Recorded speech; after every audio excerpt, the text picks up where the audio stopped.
இன்றைக்கி என்ன பார்க்க போகிறோன்னு பார்த்தீங்கன்னா, பசங்க ஸ்கூல்லேருந்து வந்துட்டாங்க. ஸ்கூல்லேருந்து வந்து என்ன ஸ்நாக்ஸ் செஞ்சு கொடுக்குறதுன்னு தெரியல. சரி, என் பையனுக்கு இனிப்பு பண்ணனா பிடிக்கும், என் பொண்ணுக்கு காரம் பண்ணனா பிடிக்கும். 2 பேருக்கு 2 செய்ய முடியாதுல்ல. சரி, 2 பேருக்கு இனிப்பு மட்டும் செஞ்சு கொடுக்கலான்னு சொல்லிட்டு இங்கே பாருங்கள், நான் வந்து ஒரு கப்பு கோதுமை வச்சுருக்கேன். கொஞ்சம் ஒரு பிஞ்சு உப்பு, கொஞ்சம் சோடா மாவு போட்டாச்சு.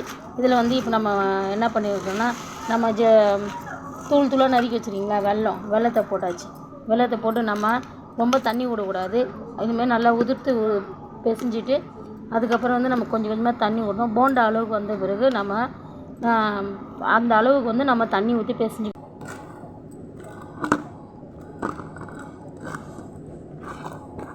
இல்லாமல் ரொம்ப தண்ணியாகவும் இல்லாமல் இது பாருங்கள் இந்த மீடியம் சைஸில் இந்தமாரி நம்ம கரைச்சி எடுத்துக்கணும். நம்ம ரெடி பண்ணி வச்சுக்கிட்ட எண்ணெய் காஞ்சிச்சு.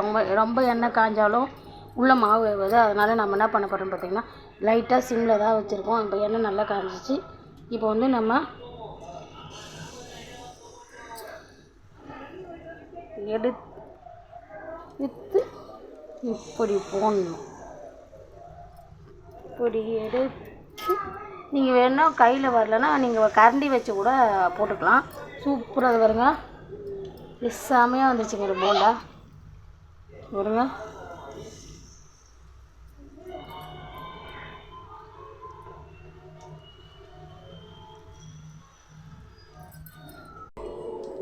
எங்கள் வீட்டில் சூப்பரான ஸ்வீட்டான கோதுமை மாவு இனிப்பு போண்டா ரெடி ஆயிடுச்சு. ஃப்ரெண்ட்ஸ், இங்கே பாருங்கள், என் பையனுக்கு பிடிச்ச ஸ்வீட்டான இனிப்பான கோதுமை மாவு போண்டா ரெடியாக சுடு இருக்குது பாருங்கள். எப்பயுமே வந்து என் பையனுக்கு இனிப்புனா ரொம்ப பிடிக்கும். ஆனால் என் பொண்ணுக்கு காரம்னா ரொம்ப பிடிக்கும். இனிப்புனாவே என் பொண்ணுக்கு இறங்காது. என் பையனுக்கு இனிப்புனா ரொம்ப சாப்பிடுவான், காரமாக ரொம்ப அதிகமாக சாப்பிட மாட்டான். அதனால் வந்து என் பொண்ணு வந்து ஒன்று தான் அதுக்கு மேலே எடுத்து சாப்பிடாது இனிப்பு போண்டானா. அவளுக்கு இப்போ தனியாக எதனா செஞ்சு கொடுக்கணும். சரியா, வாங்க எதனா செஞ்சு கொடுக்கலான்னு பார்க்கலாம்.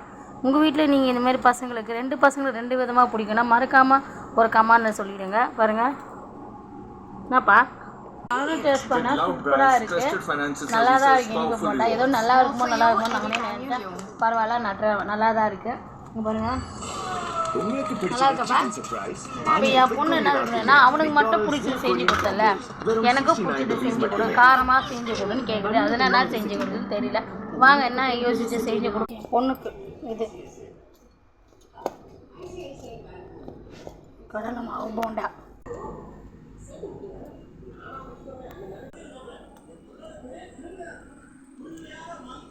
பசங்க 2 பேருக்கும் ஸ்நாக்ஸ் செஞ்சு கொடுத்துறேன். என் பொண்ணுக்கு வந்து இனிப்பு போண்டா பிடிக்காது, கார போண்டா தான் பிடிக்கும். என் பையனுக்கு இனிப்பு போண்டா பிடிக்கும். அதனால் என்ன பண்ணால் கொஞ்சோண்டு வீட்டில் கடல மாவு இருந்தது, அதை போட்டு நான் மைசூர் போண்டா மாதிரி போட்டு கொடுத்துட்றேன். என் பொண்ணும் கார போண்டா ரொம்ப விரும்பி சாப்பிடும். பொண்ணுக்கு வந்து என் பையனுக்கு வந்து கோதுமை மாவு இனிப்பு